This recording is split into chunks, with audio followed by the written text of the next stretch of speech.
अभी आप लोग 2026 के एग्जाम देने जा रहे हो, तो आपको ये गारंटी में आप कैसे भरोसा करोगे कि जब प्री का एग्जाम होगा, मेंस का एग्जाम होगा, तो जो हम पढ़ाए हैं उसी से सवाल आएगा? ये कैसे? वो तो भविष्य की बात है। तो मैं बताता हूं उसका प्रमाण पत्र। मैंने अभी पिछले साल पढ़ाया था, मेरे YouTube पर सेक्शन में ढेर सारे लोग, मेरे पुराने विद्यार्थी दिख रहे हैं, ठीक, ढेर सारे मेरे विद्यार्थी दिख रहे हैं। जो लोग मुझसे पहले पढ़ चुके हैं, उन्होंने इस साल का प्रीलिम्स का क्वेश्चन उठाया होगा, और वे लोग बताए क्या सारे क्वेश्चन पढ़ाए से थे कि नहीं थे। जिन्होंने पहले मुझसे प्रहार पढ़ा है, संकल्प पढ़ा है, पुराने वाले लोग,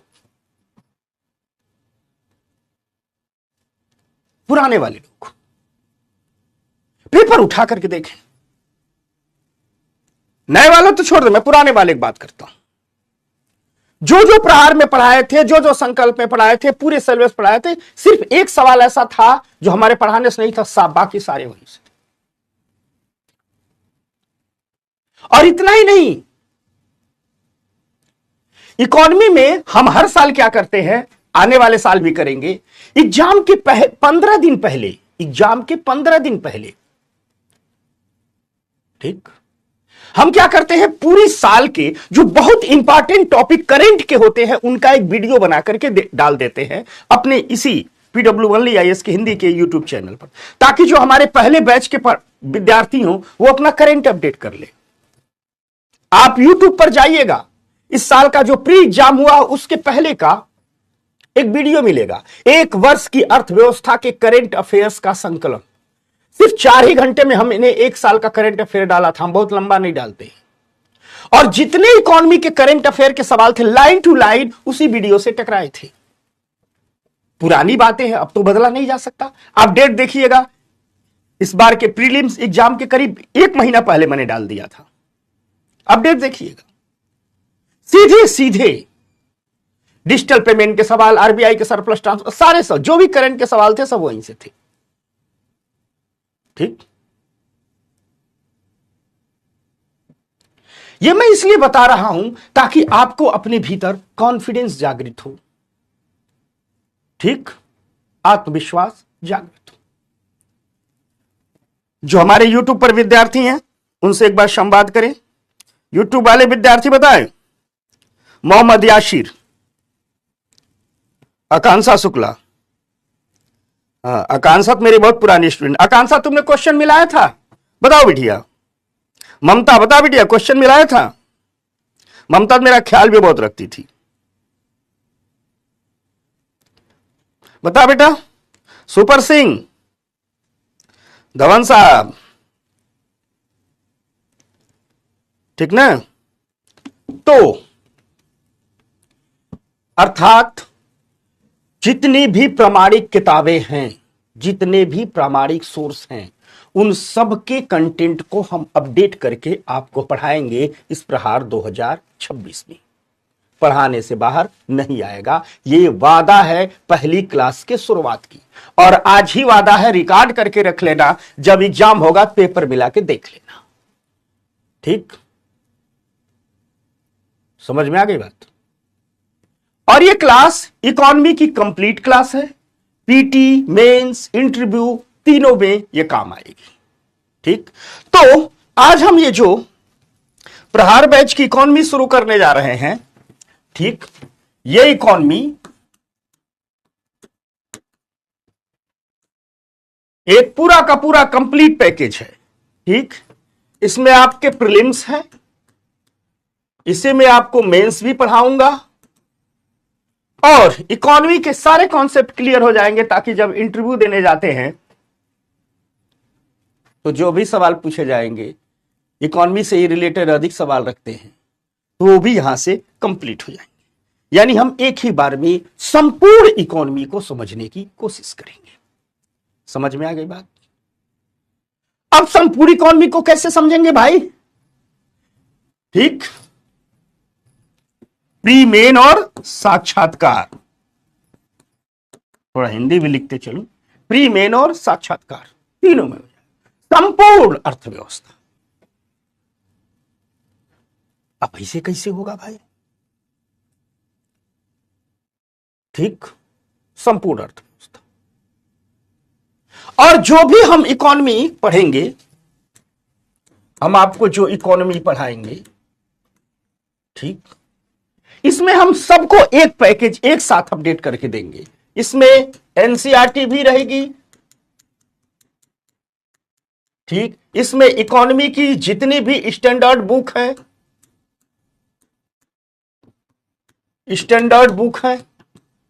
और गाइड फाइड नहीं, बड़ी बड़ी स्टैंडर्ड बुक है जो दिल्ली विश्वविद्यालय में चलती हैं, डी स्कूल ऑफ इकोनॉमिक्स में चलती है, जैसे दत्त सुंदरम की किताब, मिश्रापुरी की किताब, उमा कपिला की किताब, श्रीराम श्रीरंगम की किताब, ठीक, सारी स्टैंडर्ड बुक प्लस, भले ही बैच 2026 का है, हम पिछले 3 साल का इकोनॉमिक सर्वे से अपडेट करेंगे। ठीक, तो पिछले economic survey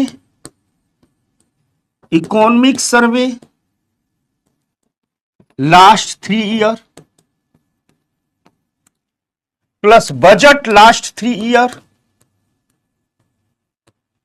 budget last 3 year पिछले 3 साल का, और नीति आयोग की रिपोर्ट,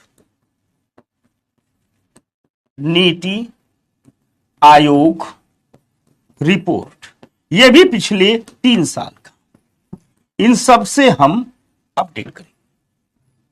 ठीक, समझ में आ गई बात?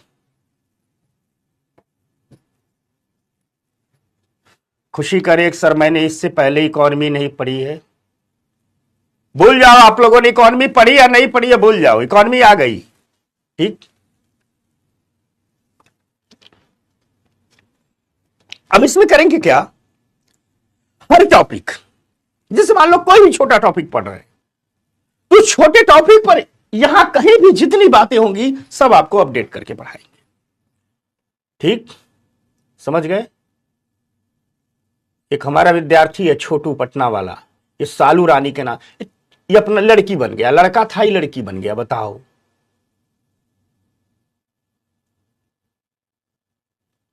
समझे ना? तो पहली बात तो ये हमारे सोर्स होंगे, NCERT, standard book, economic survey, budget और नीति आयोग की रिपोर्ट, पहली बात। अन्य भी जो सरकार की रिपोर्ट आती है, इसके अलावा गवर्नमेंट की अन्य रिपोर्ट, गवर्नमेंट की अन्य तमाम रिपोर्ट आती हैं, अन्य रिपोर्ट। ठीक, ये सारे हमारे सोर्स रहेंगे। ठीक, समझ में आ गई बात? ये सारे हमारे क्या रहेंगे, सोर्स रहेंगे। अब हम थोड़ा सा आपको सिलेबस डिस्कशन करने से पहले एक चीज और बता देते हैं। ठीक, हम एकदम बेसिक्स, एकदम बेसिक से लेकर के एकदम एडवांस तक आएंगे। देशी भाषा में कहा जाए ना, तुम बच्चों की भाषा में कहा जाए, एकदम इकोनॉमी की ई से शुरू करेंगे। ठीक, एकदम इकोनॉमी की ई से शुरू करेंगे और एकदम एडवांस तक ले जाएंगे। दूसरी बात, तो ये हमारा सोर्स होगा। एकदम आपको हम मान लिए हैं कि आपको इकोनॉमी कुछ नहीं आती है, मुझे ही सिखाना है, मुझे ही पढ़ाना है, मुझे ही उड़ाना है, मैं ये मान के क्लास को पढ़ाने आता हूं। ठीक, ये बात समझ गए आप लोग? अब हम थोड़ा सा आपको सिलेबस के बारे में समझाएंगे, थोड़ा सा हम पाठ्यक्रम पर चर्चा करेंगे। पाठ्यक्रम पर, पाठ्यक्रम चर्चा जरूरी होती है। पता चले पाठ्यक्रम ही नहीं समझे हैं और पढ़ना शुरू कर दिए। ठीक, पाठ्यक्रम ही नहीं समझे और पढ़ना शुरू कर दिए। ठीक, तो हम सिलेबस पर चर्चा करेंगे। सिलेबस पर चर्चा करने से पहले हम एकदम इकोनॉमी के नए सिरे से आपके सिलेबस को डिजाइन किए हैं। सिलेबस पर चर्चा करने से पहले एक सूचना आपको बता दें, आज से इस बात को ध्यान में रखिएगा। देखिए, जब हम पढ़ाते रहते हैं तो हम कमेंट नहीं देखते हैं। ऐसे में जब हम पढ़ाते रहते हैं और आपका कोई कमेंट करोगे तो मैं आपका कमेंट ले नहीं पाऊंगा। ठीक, तो आप कहोगे कि गुरुजी हमारी बात नहीं सुनते हैं। अब आप ही बताओ, आप लोग ही बताओ, अगर मैं पढ़ाते वक्त कमेंट देखूंगा तो पढ़ाऊंगा कैसे? तो जब मैं पढ़ाते रहता हूं तो सिर्फ और सिर्फ मेरा ध्यान पढ़ाने पर रहता है। उस दौरान आप अपने कमेंट बॉक्स में कुछ भी चैट करोगे, मुझे वो नहीं दिखता है, मैं वो नहीं देखता हूं तो ले नहीं पाता हूं, तो आप लोग कहोगे हमारा नहीं लेते हैं। ऐसी कोई बात नहीं है भाई। जब पढ़ाते और पढ़ा रहे तो कमेंट कैसे देख पाएंगे? स्वाभाविक सी बात है।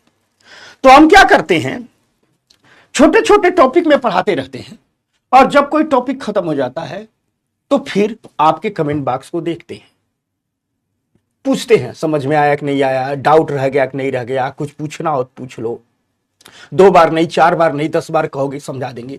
तो जब हम कहें कि कुछ पूछो, उसी टाइम आप अपनी किसी क्वेरी, कोई बात पूछिए, ताकि हम आपकी एक एक बात को जान सके और जवाब दे सके। नहीं तो आप लोग उधर खटखट खटखट टाइप कर रहे हो, मैं इधर पढ़ाई में व्यस्त हूं, आपकी बात मुझ तक आ ही नहीं पाती है। समझ में आ गई बात? ठीक। और फिर मैं 2 प्रकार करता हूं। हर टॉपिक जब पढ़ाऊंगा तो आपसे पूछूंगा, अच्छा बताओ इसमें किसको क्या दिक्कत है, इसमें किसको क्या दिक्कत है, इसमें किसको क्या दिक्कत है, इसमें किसको क्या दिक्कत है, ताकि कुछ भी छूटे ना। किसी को 1 बार में समझ में आएगा, किसी को 4 बार में आएगा, 4 बार समझाएंगे। हाँ, इसके ये तो करता ही करता हूं। साथ साथ लास्ट में आपके टॉपिक के अलावा अन्य बातें होती हैं कि नोट्स कैसे बनाएं, ये कैसे करें, वो कैसे करें, दुनिया भर की क्वेरी होती हैं। मेरा ऐसा मानना है कि विद्यार्थी और शिक्षक के बीच एक ऐसा संबंध विकसित होना चाहिए कि विद्यार्थी अपने मन की कोई भी पीड़ा हो अपने शिक्षक से कह दे। मुझसे नहीं कहोगे तो किससे कहोगे? मैं तुम्हारी पीड़ा नहीं दूर करूंगा तो कौन दूर करेगा? यह हमारा कर्तव्य है, यह हमारा धर्म है। तो क्लास में 2 घंटे की क्लास चलेगी 6 से 8। 8 बजे के बाद भी मैं आपके 5 मिनट 10 मिनट सबके कमेंट लेता हूं और जिसकी जो भी बात कहनी होती है, जो भी पूछना होता है, जो भी सीखना होता है, विषय के अतिरिक्त भी उससे हम बात करते हैं। ठीक, समझ में आ गई बात? अब बताओ, अभी कोर्स शुरू ही नहीं हुआ, एक पूछ रहा सर कोर्स खत्म कब होगा? बताओ लोगों, थोड़ा शुभ शुभ बोलो भाई। हो गया? ठीक। तो अगर पढ़ाते वक्त आपके एकदम कमेंट ही कमेंट आएगा तो मैं ले नहीं पाऊंगा। ठीक ना? तो सबसे पहले हम पाठ्यक्रम पर चर्चा करते हैं, आपको इकोनॉमी सिखाते हैं। इकोनॉमी में यह बताओ सबसे जरूरी क्या है? हम लोग उल्टा सीधा इकोनॉमी पढ़ते हैं। हम एक करीने से ले चलें। इकोनॉमी में क्या महत्वपूर्ण है? पैसा। ठीक, पैसा, यही तो महत्वपूर्ण है। ठीक। तो इकोनॉमी में भाई, इकोनॉमी मतलब रुपया पैसा की बात होगी। इकोनॉमी में अगर देखा जाए तो सबसे पहले एक शब्द आता है धन की यात्रा। धन की यात्रा, इसको मैंने शब्द देता हूं, मैं आपको ओरिजिनल वाला इकोनॉमी पढ़ा रहा हूं। धन की यात्रा, इकोनॉमी को कई भागों में धन की यात्रा है कि नहीं? धन की यात्रा होती है।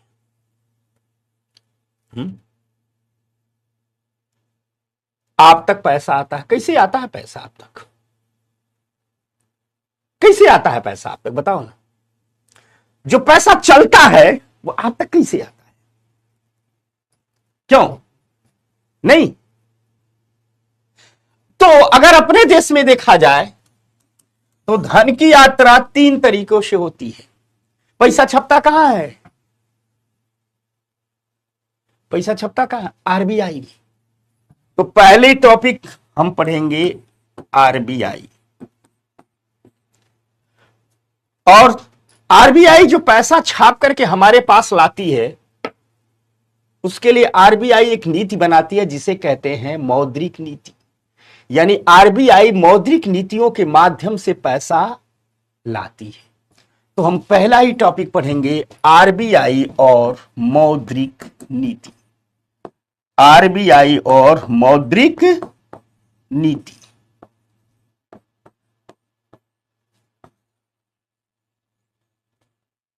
यह हमारा पहला टॉपिक होगा। ठीक, आरबीआई और मौद्रिक नीति। तो आरबीआई ने पैसा छापा और अपनी मौद्रिक नीतियों के माध्यम से हमारे तक लाया। तो आरबीआई और मौद्रिक नीति। उसके अलावा आरबीआई अन्य कार्य भी करती है। तो आरबीआई के अन्य कार्य, आरबीआई के अन्य कार्य, आरबीआई के अन्य कार्य। तो पढ़ेंगे आरबीआई के अन्य कार्य। अब आरबीआई मौद्रिक नीतियां बनाती है, पैसा लेकर के आती हैं, सब कुछ करती हैं, लेकिन ये बताइए, आरबीआई आपके पास खुद तो नहीं आती है, बैंकों के माध्यम से आती है। किसके माध्यम से आती है? बैंकों के माध्यम से आती है। आरबीआई करती सब काम है, लेकिन किसके माध्यम से? बैंकों के माध्यम से। और किसी भी अर्थव्यवस्था की जो सबसे बड़ी रीढ़ होती है, बैकबोन होता है, वो है बैंकिंग सिस्टम। हमारी अर्थव्यवस्था का 75% पैसा बैंकिंग सिस्टम के माध्यम से ही फ्लो करता है। तो पता चला अर्थव्यवस्था पढ़ रहे हो और बैंकिंग सिस्टम शुरू में ही नहीं पढ़े हो, बाद में पढ़े हो, जबकि इस बैंक को हर बार लाना। तो हमें एक चैप्टर पढ़ना होगा, banking system. Banking system Hindi में लिखें, भारत में बैंकिंग व्यवस्था। भारत में बैंकिंग व्यवस्था। भारत में बैंकिंग व्यवस्था बहुत विस्तार से पढ़ाएंगे, भारत में बैंकिंग व्यवस्था। ठीक, तो हमें क्या पढ़ना होगा? भारत में बैंकिंग व्यवस्था। अब इस बैंकिंग व्यवस्था को एकदम बैंकों के अभ्युदय से लेकर के आज तक आएंगे, लेकिन साथ साथ इस भारतीय बैंकिंग व्यवस्था में आजकल एक चीज और हो रही है, और वो हो रहा है खूब डिजिटल पेमेंट, खूब धड़ाधड़ हो रहा है। आप लोग भी यूपीआई का इस्तेमाल करते हो ना? दुकान पर जाते, गोलगप्पे खाते, क्यूआर कोड स्कैन करते, पेमेंट कर देते। तो हम बैंकिंग व्यवस्था का ही हिस्सा है, लेकिन उसे एक चैप्टर के रूप में पढ़ाएंगे, डिजिटल पेमेंट और fintech. Digital payment, digital payment और फिनटेक। यह है बैंकिंग के ही तहत, लेकिन भविष्य में इससे ही सवाल ज्यादा आएंगे। इसी साल के प्री में एक सवाल आया है, मेंस में आने वाला है। तो ये बैंकिंग के ही अंतर्गत है, लेकिन हम इसे एक अलग से चैप्टर बना के पढ़ाएंगे, खुद बना पढ़ाएंगे ताकि विस्तार से बातें हो जाए। ये है डिजिटल पेमेंट और फिनटेक, इस पर बात करेंगे। अब धन के सफर में नोट छपी कहां? आरबीआई में मौद्रिक नीतियों के माध्यम से वो आई। फिर इसके साथ साथ ही आरबीआई के अन्य कार्य पढ़ लिए, फिर साथ साथ भारत में बैंकिंग व्यवस्था को जान लिए, पूरा का पूरा बैंकिंग सिस्टम कैसे काम करता है, क्या नहीं है, सब इसमें पढ़ाएंगे। और इसके अलावा डिजिटल पेमेंट पढ़ लिए, फिनटेक पढ़ लिए। फिनटेक का मतलब होता है कि वित्तीय कार्यों में जब हम टेक्नोलॉजी का प्रयोग करते हैं तो उसी को हम कहते हैं फिनटेक। ठीक, समझना बात को। तो ये यात्रा किसकी है? धन की। तो जब धन की यात्रा आरबीआई और मौद्रिक नीति, आरबीआई के अन्य कार्य, भारत में बैंकिंग व्यवस्था, डिजिटल और फिनटेक से धन की यात्रा करा रहे हैं, तो जब धन की यात्रा हो जाएगी तो लास्ट में खुद धन के बारे में भी पढ़ लेंगे। तो यानी इसी के साथ साथ एक चैप्टर पढ़ेंगे, मुद्रा, मनी। एक चैप्टर पढ़ेंगे मनी, और हमारा यह एक सेक्शन कंप्लीट होगा। इसी को आपके सिलेबस में लिखा गया है, मनी एंड बैंकिंग। इसी को आपके सिलेबस में लिखा गया है, मनी एंड बैंकिंग। इसी को आपके सिलेबस में लिखा गया है मनी एंड बैंकिंग, मुद्रा और बैंकिंग व्यवस्था। इसी को आपके सिलेबस में लिखा गया है मनी एंड बैंकिंग। दरअसल आप एकदम इकोनॉमी में जाएंगे तो इसी मनी और बैंकिंग को धन का सफर कहा जाता है। इसी मनी और बैंकिंग को धन का सफर कहा जाता है। यानी जो हमारा सबसे पहला सेक्शन होगा, जो हमारा इकोनॉमी पढ़ने का जो सबसे पहला सेक्शन होगा, उसे हम धन की यात्रा कहें या कहें मनी एंड बैंकिंग। इसी धन की यात्रा को हम कहेंगे मनी एंड बैंकिंग। समझ में आ गई बात? Money and banking. ठीक, तो यही हमारा पहला सेक्शन होगा। और पहले सेक्शन में हम कितना चैप्टर पढ़ेंगे? तो पहले सेक्शन में हम पढ़ेंगे 1 2 3 4 5। हम पहले सेक्शन में पढ़ेंगे 5 चैप्टर। समझ में आ गई बात? यहां तक बात समझ में आ गई? पहले खूब सिलेबस को विस्तार से समझिए, क्योंकि सिलेबस को समझते नहीं और घुस जाते हैं तुरंत पढ़ने, और सिलेबस को भी एक करीने से पढ़ना है। बताओ, यूट्यूब वाले बच्चों से मैं जुड़ रहा हूं। आकांक्षा बता बेटिया, अंकुश, रविता, और कमेंट बॉक्स में बदमाशी ना करे। मेरी क्लास बड़ी अनुशासन वाली क्लास होती है। तो पहला सेक्शन तो ये हो गया। तो इकोनॉमी में आपने पढ़ लिया, धन की यात्रा हो गई। और आप गौर से देखिएगा, किसी साल देखिएगा, यहां से सवाल रहते हैं। और ये हार्डकोर इकोनॉमी, ये इसे कहते हैं हार्डकोर इकोनॉमी। कृषि, उद्योग, अवसंरचना तो मैं इसे हलवा बना देता हूं, बच्चा समझ में आ जाता है। ये हार्डकोर इकोनॉमी। इसके बाद दूसरा सेक्शन आता है जिसे कहते हैं पैसा और बाजार। पैसा और बाजार, पैसा और बाजार, पैसा और बाजार।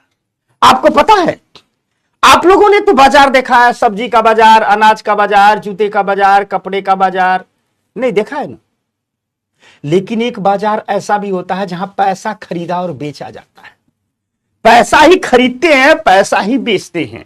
या दोनों बाजार ऑनलाइन होता है, ऑफलाइन नहीं होता। या दोनों बाजार क्या होता है? ऑनलाइन। तो पैसा और बाजार में हम 2 चैप्टर पढ़ेंगे। पैसा और बाजार में हम 2 चैप्टर पढ़ेंगे। ठीक, एक को कहते हैं मनी मार्केट, मुद्रा बाजार, मुद्रा बाजार। ठीक, मनी मार्केट, मनी मार्केट।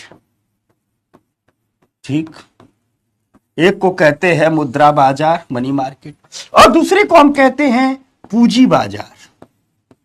इसी में शेयर बाजार, mutual fund, angel investment fund, ये सब आता है। Capital market, capital market. इसी में आपको शेयर खरीदना बेचना, बॉन्ड खरीदना बेचना, ये सब सीखेंगे।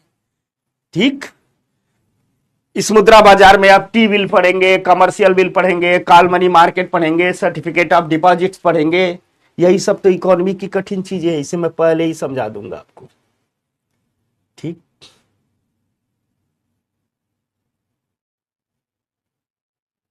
समझना। और इस पूंजी बाजार में आप पढ़ेंगे क्या क्या? तो इसी में पढ़ेंगे आप बॉन्ड पढ़ेंगे, शेयर पढ़ेंगे, म्यूचुअल फंड पढ़ेंगे, हेज फंड पढ़ेंगे, वेंचर फंड पढ़ेंगे, चिट फंड पढ़ेंगे, प्राइवेट इक्विटी पढ़ेंगे, अल्टरनेटिव इन्वेस्टमेंट फंड पढ़ेंगे, एंजल इन्वेस्टर पढ़ेंगे, ये सब सारी चीजें पढ़ेंगे। ठीक, तो पैसा और बाजार में एक चैप्टर यह और एक चैप्टर यह। ये सिलेबस को मैं इसलिए आपको तोड़ के बता रहा हूं क्योंकि इसी क्रम से चलेंगे तभी आप इकोनॉमी एडॉप्ट कर पाएंगे। ठीक, समझना। बार बार पूछा जा रहा है सर किताब पढ़ना पड़ेगा कि नहीं, नोट्स पढ़ना पड़ेगा। देखो मैं कैसे मना कर सकता हूं, खूब पढ़िए। हां, मैं इतना पढ़ा देता हूं कि आपको कुछ भी पढ़ने की जरूरत ना पड़े। बाकी आप किताबें पढ़िए, बहुत अच्छी चीज है, लेकिन मैं आपको अधूरा नहीं छोड़ सकता ना। मैं यहां इतना पढ़ा देता हूं कि आपको इसी मैटर पर सब कुछ हो जाए। बाकी आपकी मर्जी, खूब पढ़िए। किताब पढ़ना कौन सा बुरा चीज होता है, अच्छा चीज होता है। लेकिन मैं ये नहीं छोड़ता हूं कि मेरा विद्यार्थी ये थोड़ा इस किताब से पढ़ लेगा, नहीं ना। सब किताब पढ़ करके आप बाजार में जाइएगा, जितनी स्टैंडर्ड बुक है, जितनी रिपोर्ट है, सब जब आप पढ़ेंगे तो लगेगा इन्हीं सबसे हमारे गुरुजी पढ़ाए हैं। आखिर हम भी किताबों से ही पढ़ के बताएं। समझ में आ गई बात? तो किताब पढ़िए न पढ़िए आपकी मर्जी। किताबें पढ़ना हमेशा अच्छा होता है, किताबें हमेशा बेहतर होती हैं, किताबों से बढ़िया कुछ भी नहीं होता। हां, हम चूंकि आपको पढ़ा रहे हैं तो हम खुद ही सारी किताबें पढ़ करके, सब चीज समझ करके, करीने से सजा करके आपको ले देते हैं ताकि आपको कोई जरूरत ना पड़े। इसी यही मैटर सफिशियंट हो जाए। समझ में आ गई बात? बाकी पढ़ेंगे तो अच्छी बात है।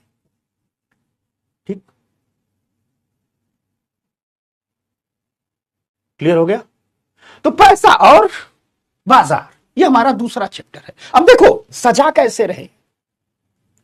ठीक, पहले हम पैसे का सृजन बताएं, फिर एक बाजार है जिसमें पैसा खरीदा और बेचा जाता है, जिसमें पैसा ही खरीदा और बेचा जाता है।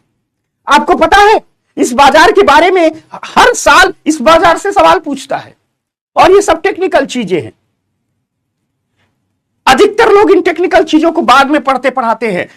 जानते हो क्यों? क्योंकि इकोनॉमी की सर्वाधिक कठिन चीजें यही है।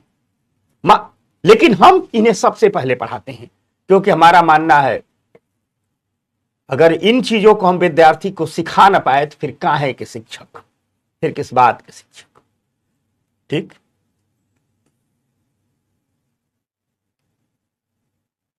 समझ में आ गई बात? हो गया? और ये पढ़ा ही रहे हैं, ये पढ़ा ही रहे हैं। पढ़ाई का पहला स्टेप होता है भैया सिलेबस डिस्कशन। पहले जानो तो हमें क्या पढ़ना है। ठीक, पहले जान। तो दूसरा से हम पढ़ाएंगे सेक्शन, दूसरा सेक्शन होगा पैसा और बाजार, जिसमें एक चैप्टर मुद्रा बाजार होगा और एक चैप्टर होगा पूंजी बाजार। तो चैप्टर गिनते रहना, कितने चैप्टर हो गए? 1 2 3 4 5, 5 ये हो गए और 2 ये 7 हो गए। अब तुम लोग गिनते रहना। जब हम पैसा और बाजार पढ़ा लेंगे फिर आपको पढ़ाएंगे सरकार और पैसा, फिर हम पढ़ाएंगे सरकार और पैसा, सरकार और पैसा। आखिर सरकार को भी तो पैसा चाहिए, तो सरकार कहां से पैसा लेती है? 7 हो गया, गिनते रहना। तो सरकार को पैसा चाहिए, तो सरकार पैसे के लिए टैक्स सिस्टम विकसित करती है। यहां एक चैप्टर आपको मिलेगा भारत में कर प्रणाली, भारत में कर प्रणाली, भारत में कर प्रणाली, tax system in India, tax system in India, tax system in India. इसमें प्रत्यक्ष कर, अप्रत्यक्ष कर, जीएसटी उष्टी सब पढ़ाएंगे। ठीक, भारत में कर प्रणाली, भारत में इसमें डायरेक्ट टैक्स, इनकम टैक्स है, कारपोरेट टैक्स है, दुनिया भर के टैक्स है, कैपिटल गेन टैक्स है, दुनिया भर की चीजें। ठीक, इस भारत की कर प्रणाली में 2 प्रकार के कर होते हैं, डायरेक्ट टैक्स और इनडायरेक्ट टैक्स, प्रत्यक्ष कर और अप्रत्यक्ष कर। तो कर से संबंधित जितनी बातें सब इसी में, इसी के साथ साथ अब देखो सरकार कर के माध्यम से पैसा तो लेती है, बाद में सरकार देश को हिसाब किताब भी देने आती है, और जब सरकार देश को जो हिसाब किताब देने आती है उसे कहते हैं राजकोषीय नीति या बजट नीति। बजट लेके आती है ना सरकार, बजट लेके आती है ना, तो सरकार पैसा कहां से लाती है वो कर में पढ़ाएंगे, और फिर सरकार उस पैसे का हिसाब किताब कैसे देती है इसको हम आपको पढ़ाएंगे बजट नीति या राजकोषीय नीति। तो इसको कहते हैं बजट नीति, बजट नीति, बजट नीति यानी बजट पॉलिसी, या इसको हम राजकोषीय नीति भी कहते हैं, राजकोषीय नीति भी कहते हैं, फिस्कल पॉलिसी भी कहते हैं, फिस्कल पॉलिसी। तो ये एक चैप्टर मिल गया, यानी सरकार और पैसा में दो चैप्टर आ गए। ठीक, सरकार और पैसा में आ गए दो चैप्टर। एक चैप्टर कौन हो गया? कर प्रणाली, ठीक, और दूसरा हो गया बजट नीति या राजकोषीय नीति। ये हो गया सरकार और पैसा। ठीक, ये तो सब हिसाब किताब हो गया। ठीक, ये 3 यूनिट है, इसे कहते हैं यूनिट 3। ये हो गया आपका यूनिट 3, ये हो गया आपका यूनिट 2, आपका यूनिट 2, और ये हो गया यूनिट 1, यूनिट 1, यूनिट 1। ठीक, तो कितने चैप्टर हो गए इस 3 यूनिट में? इस 3 यूनिट में हो गए आपके 9 चैप्टर। ठीक, ये 3 यूनिट इकोनॉमी की बैकबोन है, और यही है जो इकोनॉमी में कठिन है। इसके बाद इकोनॉमी में कुछ भी कठिन नहीं है। ठीक, ध्यान से इसको लिखते रहो, लिखते भी रहना साथ में।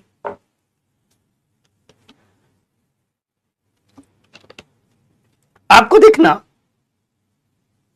इस 3 यूनिट से ही इकोनॉमी के आधे सवाल रहते हैं। गौर से देखना, इस 3 यूनिट 9 चैप्टर से ही इकोनॉमी के आधे सवाल रहते हैं।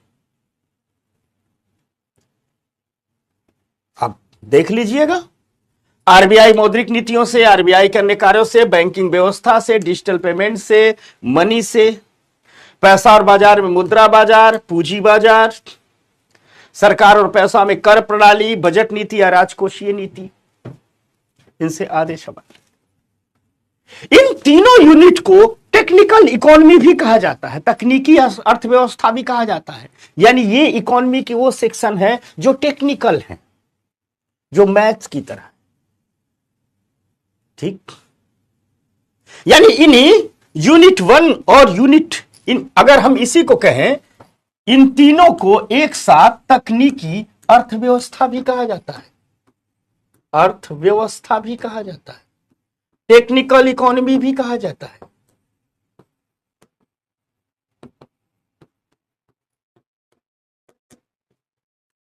टेक्निकल इकोनॉमी भी कहा जाता है।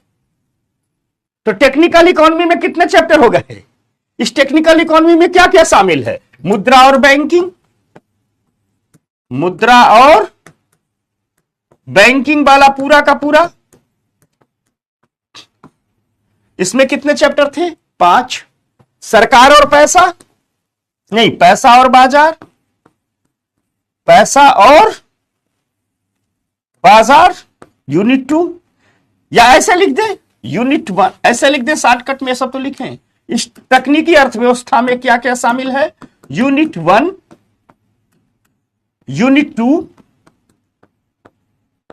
यूनिट 2 में जितनी बातें हैं, और यूनिट 3, यूनिट 3 ये सारी सारी बातें हैं, 9 चैप्टर हो गया। क्यों? यानी कुल मिला जुला करके कुछ यात्राएं ऐसे शुरू हुई थी। हम सिलेबस डिस्कशन किए तो सबसे पहले बात किस पर करेंगे? अर्थव्यवस्था है तो अर्थ पर बात करेंगे।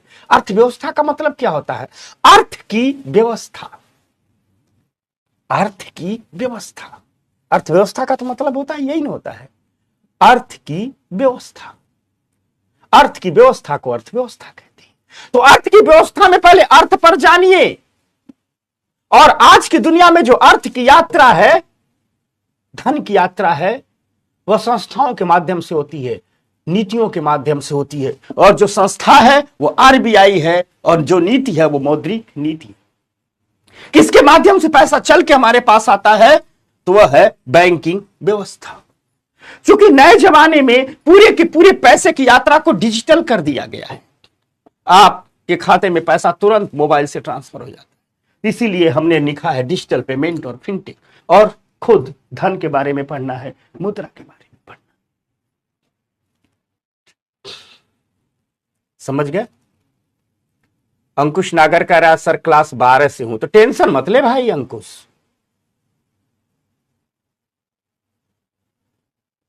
हम तो गाय भैंस को, बैल को, बकरी को इकोनॉमी समझा दे, तुम तो 12वीं पास है।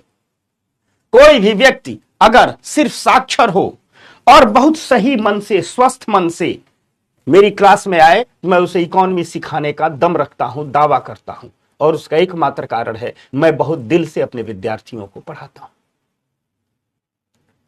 तो ये रहा पैसे की या पैसा, अर्थव्यवस्था, अर्थ की व्यवस्था। Money and banking unit 1, unit 2 पैसा और बाजार, यूनिट 3 सरकार और पैसा। 9 चैप्टर हो गया। तो पैसे वाला काम धंधा तो हो गया। लेकिन ये बताओ, जो सरकारें हैं वो विकास का कार्य भी करती हैं कि नहीं करती? डेवलपमेंट का कार्य भी करती है। सिर्फ रुपए पैसे वाला कार्य तो नहीं करती नहीं है, डेवलपमेंट का कार्य भी करती है। इसलिए विकास का भी अर्थशास्त्र होता है, विकास की भी अर्थव्यवस्था होती है। और सरकारों को डेवलपमेंट करने के लिए ढेर सारे सेक्शन में काम करना पड़ता है। तो यूनिट 4 ये क्या हो जाएगा? यूनिट 4 हो जाएगा कि नहीं हो जाएगा? और यूनिट 4 में हम पढ़ेंगे विकास का अर्थशास्त्र। और इसमें देखना कितने चैप्टर आएंगे। विकास का अर्थशास्त्र, विकास का अर्थशास्त्र, यह हमारा यूनिट 4 है। तो इसमें क्या क्या करेंगे भाई? इसमें सिर्फ विकास का काम करेंगे। तो विकास के लिए उद्योग चाहिए कि नहीं चाहिए? विकास के लिए उद्योग चाहिए कि नहीं चाहिए? बताओ, चाहिए ना? तो एक चैप्टर पढ़ाएंगे जिसका नाम है उद्योग। चाहिए कि नहीं चाहिए? अब भैया उद्योग चाहिए तो अवसंरचना भी चाहिए। अवसंरचना मतलब सड़क चाहिए, बिजली चाहिए, बंदरगाह चाहिए, एयरपोर्ट चाहिए। आजकल तो डिजिटल अवसंरचना भी आ गई है, तो डिजिटल अवसंरचना चाहिए, इंटरनेट चाहिए। तो दूसरा चैप्टर हम पढ़ाएंगे आपको अवसंरचना। क्या पढ़ाएंगे? अवसंरचना, इंफ्रास्ट्रक्चर।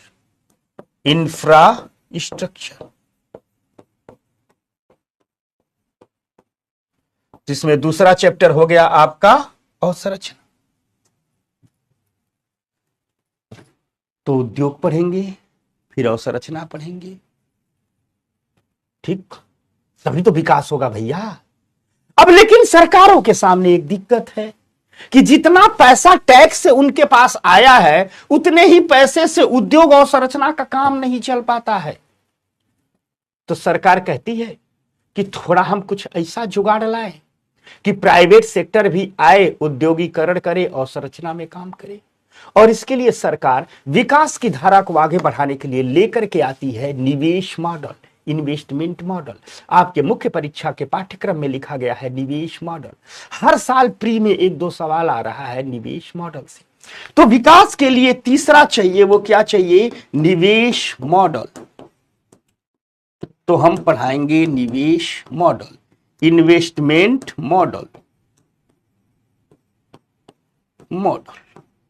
ये हमारा तीसरा चैप्टर। ठीक। अब देखो, उद्योग पर काम कर लिए और संरचना पर काम कर लिए, निवेश मॉडल पर काम कर रहे हो, सब तो कर ही रहे हो, तो क्या खेती बाड़ी को छोड़ दोगे? कृषि पर भी काम करना होगा। तो कृषि और खाद्य प्रसंस्करण, कृषि और खाद्य प्रसंस्करण,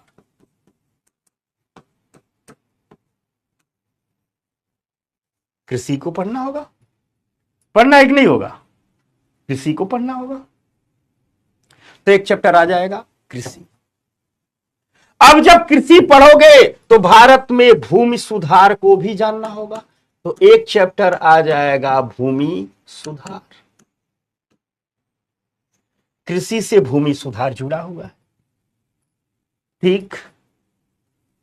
यानी आपको उद्योग जानना है, संरचना जानना है, इन्वेस्टमेंट मॉडल जानना है, कृषि और खाद्य प्रसंस्करण जानना है, भूमि सुधार जानना है। विकास के लिए यही सब तो किया जाता है भैया। बताओ, आपस में बात मत करो।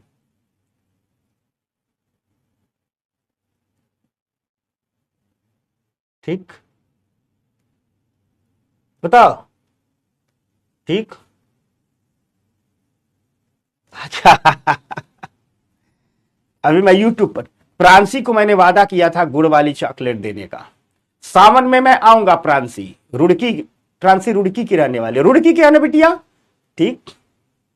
सावन में मैं आऊंगा, सावन के महीने में आऊंगा, गंगा जी के किनारे पूजा करने आऊंगा, तेरा चॉकलेट लेके आऊंगा। प्रांसी का उधार है मुझ पर, मेरा सर फोड़ देगी, मुझे याद है। ठीक। अंकुश समझ रहा है? ठीक। बताओ।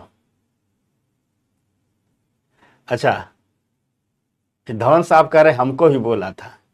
ठीक।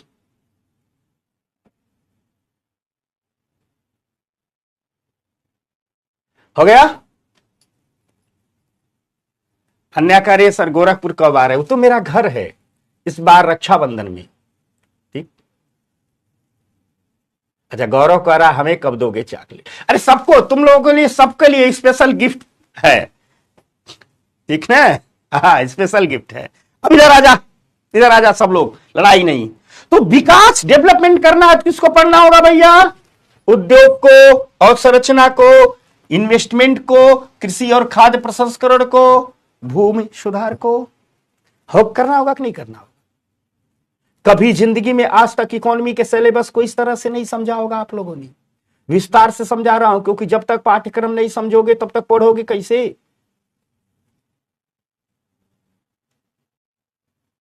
समझना।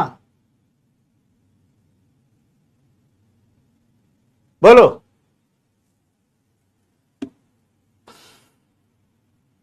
बात समझ रहे हो ना? इसलिए मैं बहुत आराम आराम से। अब एक बात जान लेना, हम यहां बात किसकी कर रहे हैं? विकास की, डेवलपमेंट की। ध्यान से सुनना। आसिया कह रहे एक सर एनसीईआरटी अलग से पढ़नी है। अरे मैं सब इसमें पढ़ाऊंगा, इसमें पढ़ो सब। अभी लास्ट में सबके सवाल लूंगा, कहानी भी सुनाऊंगा, याद दिलाना, कहानी भी, स्टोरी भी सुनाऊंगा।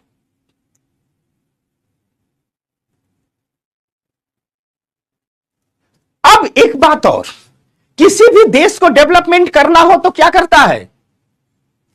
वो उद्योग पर काम करता है, यही नहीं करता है भाई? वो इंडस्ट्री पर काम करता है, वो इंफ्रास्ट्रक्चर पर काम करता है, वो इन्वेस्टमेंट मॉडल पर काम करता है, वो कृषि और खाद्य प्रसंस्करण पर काम करता है, वो भूमि सुधारों पर काम करता है। इतने पर काम करता है ना? करता कि नहीं करता है? लेकिन इसके साथ साथ एक दो चीजों पर और काम करता है। महंगाई नहीं बढ़नी चाहिए। क्या नहीं बढ़नी चाहिए? महंगाई नहीं बढ़नी चाहिए। तो इसलिए हम यहां पढ़ेंगे एक चैप्टर, इन्फ्लेशन, महंगाई। महंगाई नहीं बढ़नी चाहिए। और दूसरा क्या नहीं बढ़नी चाहिए? बेरोजगारी नहीं बढ़नी चाहिए।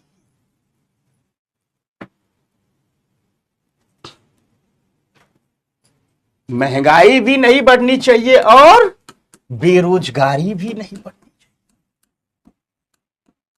तो महंगाई और बेरोजगारी को पढ़ना पड़ेगा कि नहीं पढ़ना पड़ेगा भाई? बताओ। पढ़ना पड़ेगा ना। इसी महंगाई को मुद्रास्फीति कहते हैं, इन्फ्लेशन कहते हैं। ठीक है। अब मान लो किसी देश में महंगाई खूब बढ़ रही है, बेरोजगारी खूब बढ़ रही है, तो विकास पूरा माना जाएगा? नहीं, विकास कम पूरा माना जाएगा। एक कह रहा है कि सर मुद्रास्फीति के अंदर महंगाई आती है। अरे मुद्रास्फीति का ही एक नाम महंगाई भी है, जैसे किसी के दो नाम नहीं होते हैं। ठीक।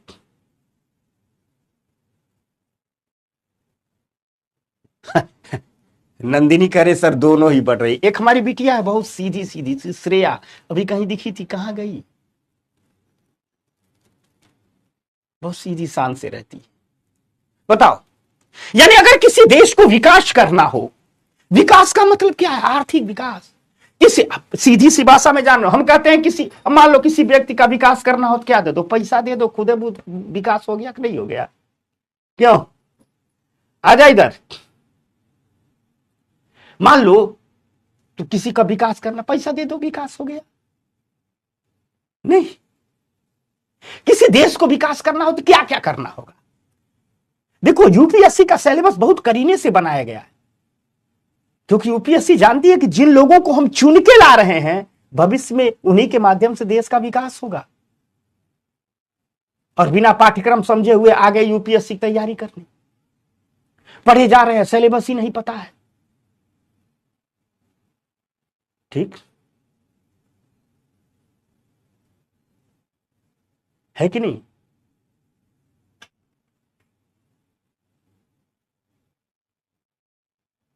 किसी भी देश को विकास करना हो तो उसे किस पर काम करना होता है? उसे उद्योग पर काम करना होता है, उसे अवसंरचना पर काम करना होता है, उसे निवेश मॉडल पर काम करना होता है, उसे कृषि पर काम करना होता है, उसे अपने यहां लैंड रिफॉर्म पर काम करना होता है, भूमि सुधार पर काम करना होता है, ताकि जिनके पास अधिक भूमि है उनसे लेकर के भूमिहीनों को भूमि बांटी जाए। उन्हें महंगाई पर काम करना होता है, उन्हें बेरोजगारी पर काम करना।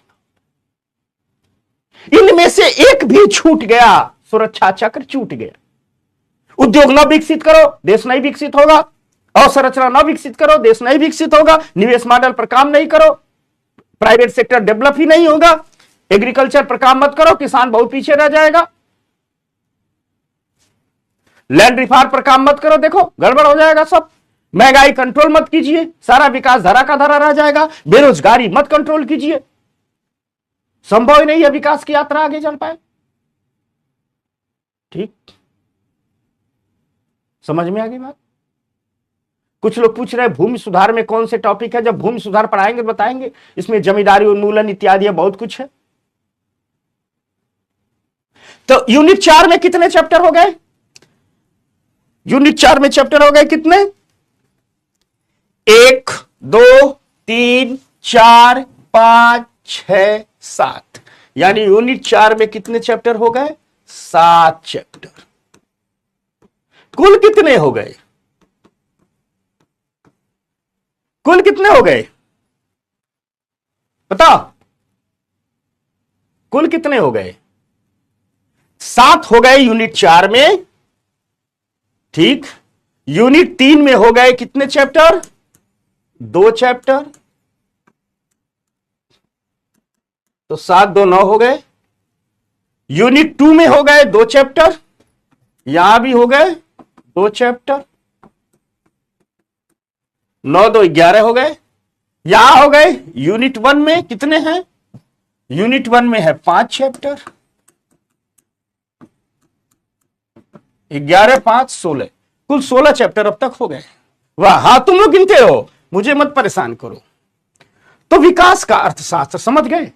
तो इस यूनिट में हम 7 चैप्टर पढ़ेंगे और पूरा का पूरा डेवलपमेंट की प्रक्रियाएं आ जाएंगी। हो गया बात? किसी कोई दिक्कत, कोई समस्या, कोई प्रॉब्लम?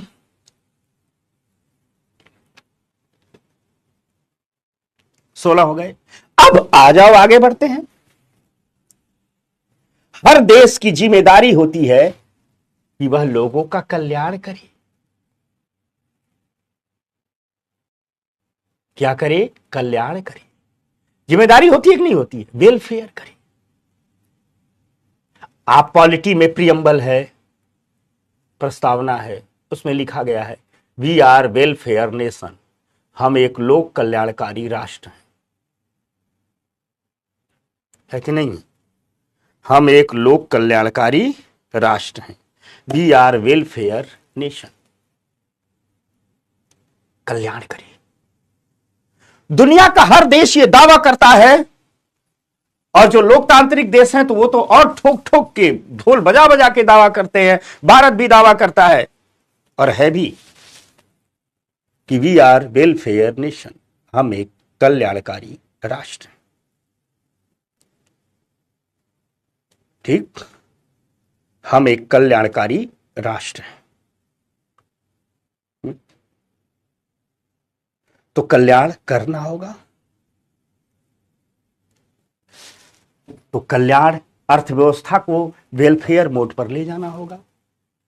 तो कल्याण का अर्थशास्त्र, वेलफेयर इकोनॉमी, कल्याणकारी अर्थव्यवस्था, कल्याणकारी अर्थव्यवस्था,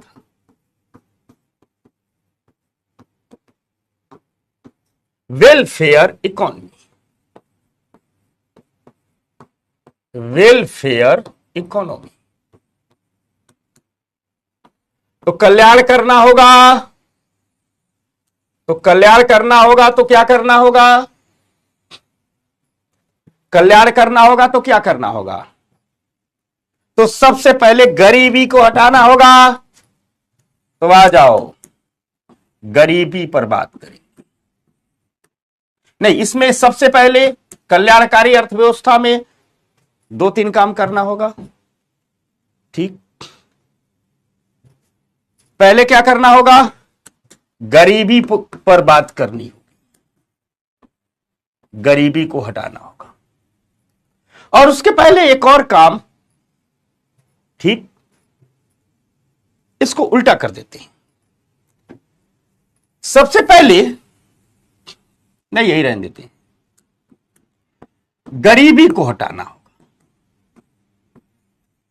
तो हम एक चैप्टर पढ़ेंगे गरीबी। क्या पढ़ेंगे? गरीबी। फिर हमको थोड़ा सा समझना होगा गरीबी के बारे में, और गरीबी को हटाने के लिए हमें गरीबों पर स्पेशल फोकस करना होगा। और गरीबों पर स्पेशल फोकस करने के लिए हमें समावेशी विकास करना होगा। क्या करना होगा?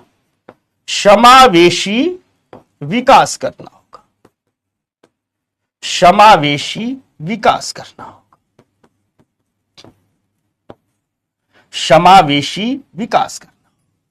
क्या करना होगा? समावेशी विकास करना होगा। समावेशी विकास, विकास का वह मॉडल है जो गरीबों के लिए विशेष प्रयास करता है। ठीक ठीक। तो एक काम तो हमें चैप्टर पढ़ना होगा गरीबी, एक पढ़ना होगा समावेशी विकास। और हमारे देश में समावेशी विकास को उपलब्ध कराने के लिए, गरीबी को कम करने के लिए सार्वजनिक वितरण प्रणाली कार्य करती है। अर्थात लोगों को सस्ते दर पर मुफ्त में राशन उपलब्ध कराए जाते हैं, अनाज उपलब्ध कराया जाता है। गांव में देखते हो कि नहीं आप लोग? राशन मिलता है ना, गरीब लोगों को अनाज मिलता है कि नहीं मिलता है? कोटे की दुकान पर, सरकारी दुकान पर। ठीक, तो सार्वजनिक वितरण प्रणाली, पीडीएस सिस्टम, सार्वजनिक वितरण प्रणाली क्या है? सार्वजनिक वितरण प्रणाली। ठीक, कल्याणकारी अर्थशास्त्र के लिए भारत 3 काम करता है। क्या क्या करता है? भारत गरीबी पर काम करता है, भारत समावेशी विकास पर काम करता है, भारत सार्वजनिक वितरण प्रणाली पर काम करता है। ठीक ठीक, इसी गरीबी में समानता असमानता सब आ जाती है। समझ में आ गई बात? तो ये हो गया हमारा यूनिट 4। ये कौन सा यूनिट हो गया? अब तक कौन सा था? यूनिट 5। ये हो गया हमारा यूनिट 5। ये हो गया हमारा यूनिट 5 और इसमें हमको मिले 3 चैप्टर।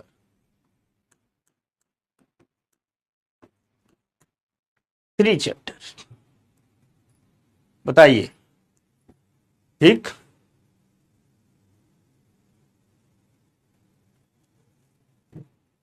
इसमें हो गए 3 चैप्टर।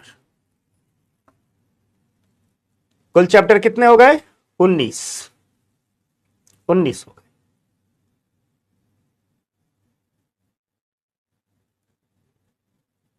ठीक, तो ये 5 यूनिट हो गए। अब ये सब तो हो गया। चलो भैया, हम मुद्रा और बैंकिंग से धन का सफर करा दिए, पैसा और बाजार से पैसा कैसे जनरेट होता है बता दिए, सरकार और पैसा से टैक्स, बजट क्या है, कहां से आ गया, उद्योग, अवसंरचना, निवेश मॉडल, कृषि, महंगाई, बेरोजगारी, इन सब से हम देश का विकास भी कर लिए, गरीबी, समावेशी विकास, सार्वजनिक वितरण प्रणाली से हम कल्याण भी कर लिए। ये सब तो हो गया, लेकिन इसके अलावा भारत की अर्थव्यवस्था, समझना, भारत की अर्थव्यवस्था दुनिया की अर्थव्यवस्था से भी जुड़ती है। यानी भारत की अर्थव्यवस्था अलग थलग नहीं है, इसके वैश्विक अर्थव्यवस्था से जुड़ाव भी है। तो अब यूनिट 6 पढ़ेंगे। यूनिट 6 और यूनिट 6 में पढ़ेंगे भारतीय अर्थव्यवस्था का, भारतीय अर्थव्यवस्था का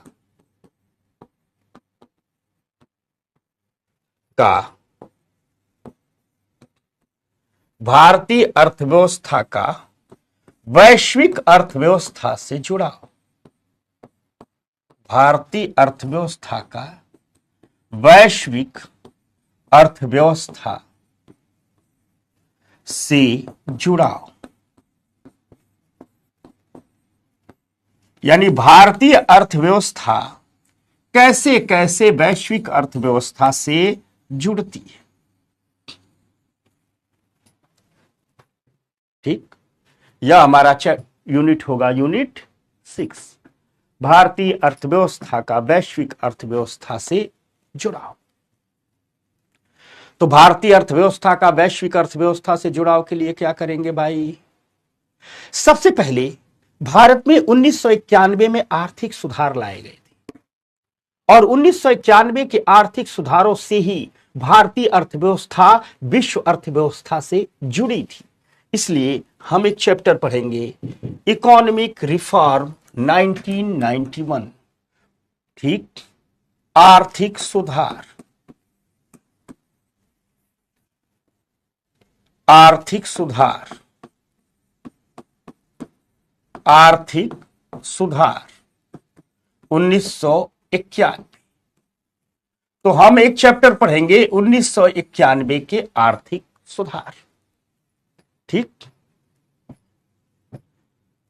फिर एक चैप्टर और इसमें पढ़ेंगे कि आखिर जो 1991 के आर्थिक सुधार किए गए, उन आर्थिक सुधारों की यात्रा कैसी रही, क्योंकि इससे सवाल मैं पिछले 4-5 साल से भविष्यवाणी कर रहा हूं। पिछले साल आया था एक, हर साल इसको पढ़ाता हूं, क्योंकि आरबीआई के गवर्नर, पूर्व गवर्नर रहे हैं बिमल जालान। बिमल जालान ने एक किताब लिखी है, इंडिया आफ्टर इकोनॉमिक लिबरलाइजेशन। चूंकि ये आरबीआई के गवर्नर है, बड़े अर्थशास्त्री हैं, ये लोग जब कोई किताब उताब लिख देते हैं तो उससे सवाल बनता है। उस किताब को मैंने 4 साल पहले पढ़ा था, हर साल उस किताब को पढ़ाता हूं और हर साल भविष्यवाणी करता था इससे सवाल आएंगे। पिछले साल मेंस में सवाल आया था लेकिन 2 ही सेक्शन से जोड़ के, तो अभी इससे सवाल आने की संभावनाएं हैं। तो एक तो हम पढ़ेंगे आर्थिक सुधार 1991 और दूसरा पढ़ेंगे हम, दूसरा चैप्टर इसमें मैं बनाऊंगा आर्थिक सुधारों से आज तक का भारत, यानी आर्थिक सुधारों का क्या प्रभाव पड़ा। तो दूसरा सेक्शन में बनाऊंगा आर्थिक सुधारों से आज तक का भारत। दूसरा चैप्टर आर्थिक सुधारों से आज तक का भारत, आज तक का भारत।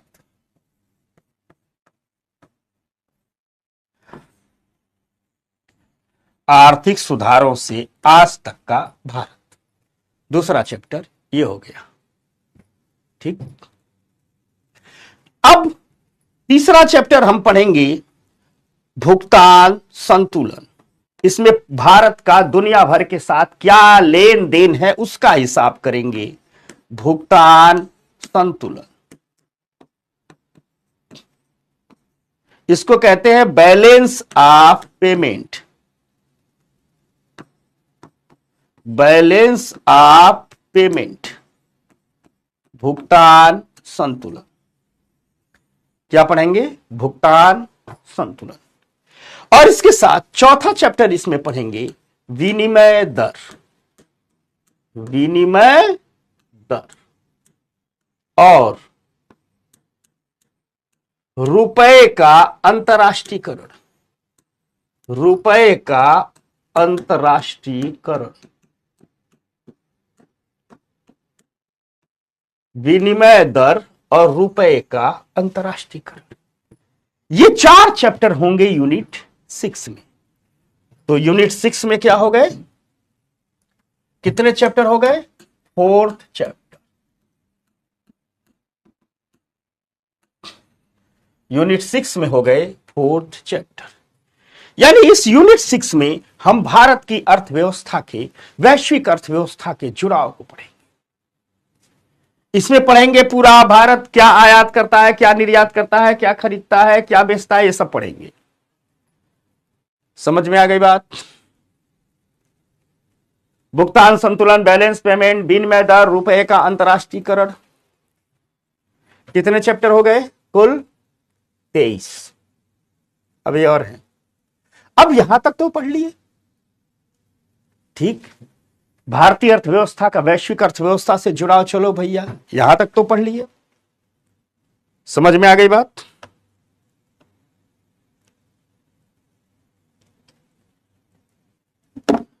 कोई दिक्कत? सारे लोग बताओ, यहां तक समझ गए?